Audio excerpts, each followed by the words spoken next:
এই 5 মানুষকে মনের কথা বলবেন না, পই পই করে মানা করেছেন চাণক্য। ছোট থেকে আমাদের পারিবারিক শিক্ষার মধ্যে অন্যতম শিক্ষা হলো সুখ আর দুঃখ সকলের সঙ্গে ভাগ করে নেওয়া উচিত, এতে মানসিক ভার কমে। তবে অন্যের সুখ বা দুঃখ বোঝার মতন মানসিক ক্ষমতা সকলের থাকে না। তাই চাণক্যের মতে কিছু মানুষদের নিজেদের সুখ কিংবা দুঃখ জানাতে নেই, এতে ক্ষতি হওয়ার পাশাপাশি জীবনের সমস্যা ও মানসিক চাপ আরও বাড়তে পারে। জেনে নিন কাদেরকে নিজের মনের কথা জানানো উচিত নয়।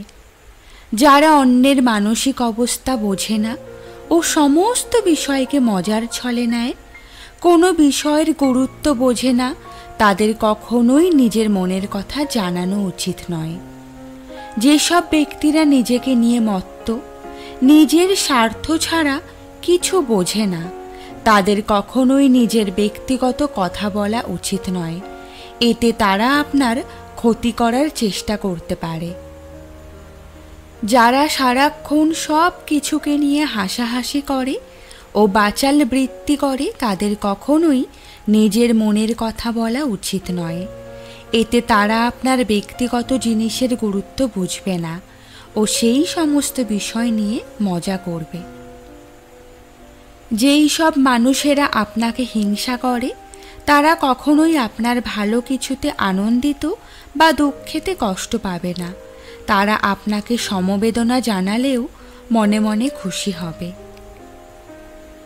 যারা সকলের সঙ্গে বন্ধুত্ব রাখে, তারা কখনোই কারোর আপন বন্ধু হয় না।